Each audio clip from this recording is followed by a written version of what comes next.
Patutkah Hadi disiasat kerana merancang rampas kuasa?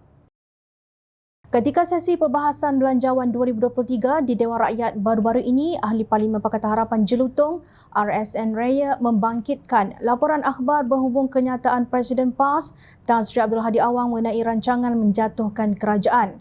Kemarin Yang Berhormat Marang dalam Dewan Rakyat menyatakan bahawa pihak sebelah sana sedang merancang untuk menjatuhkan kerajaan ini.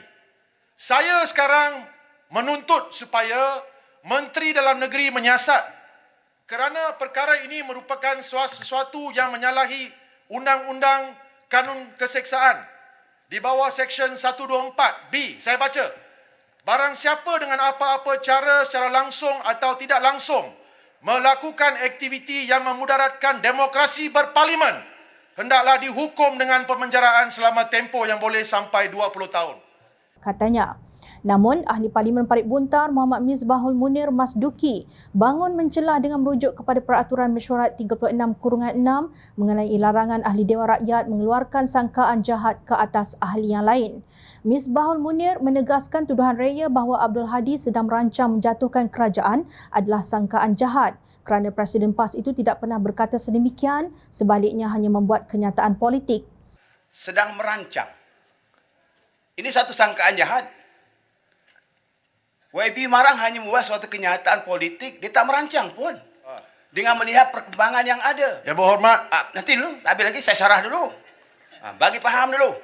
Satu sangkaan jahat. Yang Berhormat menyatakan bahawa kenyataan politik telah dibuat. Itu merupakan pengakuan. Itu kenyataan sahaja, bukan rancangan. Apa masalah Melainkan Tuan Guru menyebut kami merancang untuk menjatuhkan kerajaan perpaduan. Tuan Guru tak sebut pun. Ini suatu sangkaan jahat. YB Jelutong wajib tarik balik. Katanya dengan nada suara tinggi.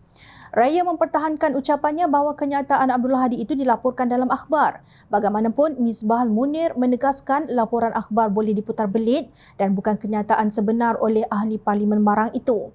Namun, Raya enggan menarik balik ucapannya. Sebaliknya, beliau menegaskan kenyataan sedemikian pasti ditafsir sebagai menderhaka kepada Yang di-Pertuan Agong sekiranya ia dikeluarkan oleh Ahli Parlimen DAP selain parti lawan akan membuat laporan polis terhadap mereka.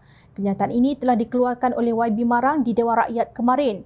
Apabila ditemu bual wartawan, dilaporkan oleh semua surat khabar, jangan nafikan bidasnya.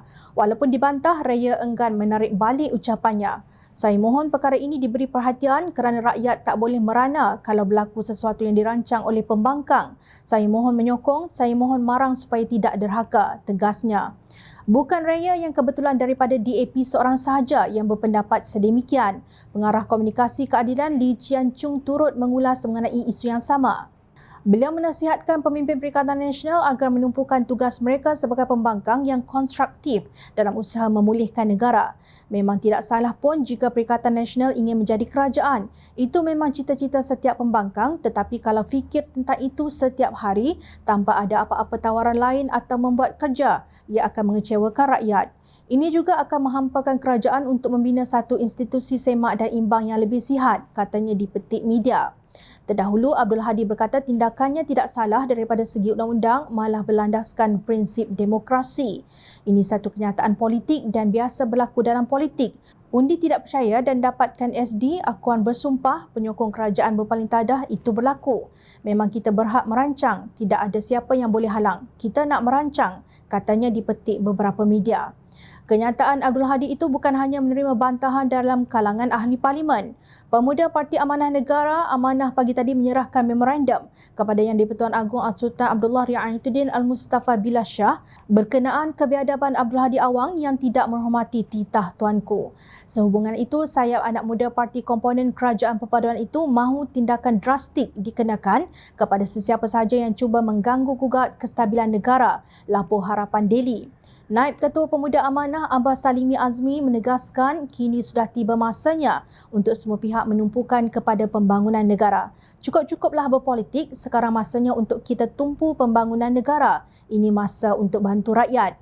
jangan hanya pandai minta pengeluaran duit kumpulan wang simpanan pekerja KWSP tetapi pada masa sama nak robohkan kerajaan. Jangan hanya pandai bermain isu tentang Islam dan sebagainya tetapi pada masa sama tidak pandai menghormati institusi diraja, katanya pada media di hadapan pintu 3 Istana Negara. Pemuda Amanah juga menggesa agar gelaran Tan Sri Abdul Hadi ditarik balik kerana didakwa biadab kepada Yang di-Pertuan Agong. Sementara itu, Pusat Media Harapan Perak membuat laporan polis terhadap kenyataan Abdul Hadi yang didakwa mengaku mahu menumbangkan kerajaan persekutuan sedia ada bukan melalui kaedah pilihan raya, lapor utusan online. Laporan itu dibuat oleh pegawainya Muhammad Ikmal Muhammad Iskandar di Ibu Pejabat Polis Daerah IPD Manjung. Beliau mahu pihak berkuasa menyiasat Ahli Parlimen Marang itu di bawah Seksyen 233 Akta Komunikasi dan Multimedia, Akta 574 Kanun Keseksaan serta Akta Hasutan 1948 kurungan pindaan 1970. Muhammad Iqbal menjelaskan pihaknya mendapati kenyataan itu dibuat di luar persidangan Parlimen. Justru Timbalan Pengerusi Perikatan Nasional itu tidak mempunyai imuniti atau kekebalan politik daripada segi undang-undang. Melihat daripada sudut mana pun, kenyataan Abdul Hadi itu tetap dilihat bertentangan dengan titah Yang di-Pertuan Agong pada 12 Februari lalu ketika merasmikan pembukaan Parlimen ke-15. Antara lain dalam titahnya, Yang di-Pertuan Agong menekankan bahawa kerajaan perpaduan yang mengandungi Gabungan Pakatan Harapan, Barisan Nasional, GPS, GRS dan beberapa parti kecil lain dicetuskan baginda kerana tiada parti yang memperolehi majoriti mudah pada pilihan raya umum ke-15 lalu.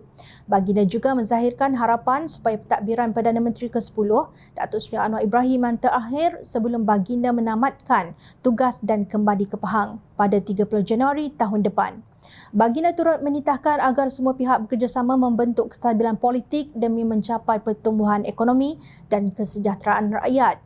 Semasa berkuasa, Abdul Hadi memegang jawatan Duta Khas Perdana Menteri bertaraf Menteri ke Timur Tengah tetapi tidak memperjuangkan apa-apa seumpama makan gaji buta.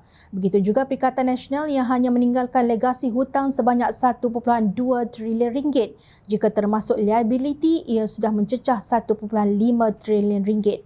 Itu belum masuk skandal 56 projek jana wibawa bernilai 6.3 bilion ringgit seperti yang disebut oleh Menteri di Jabatan Perdana Menteri, Undang-Undang dan Reformasi Institusi Datuk Seri Azalina Osman Said.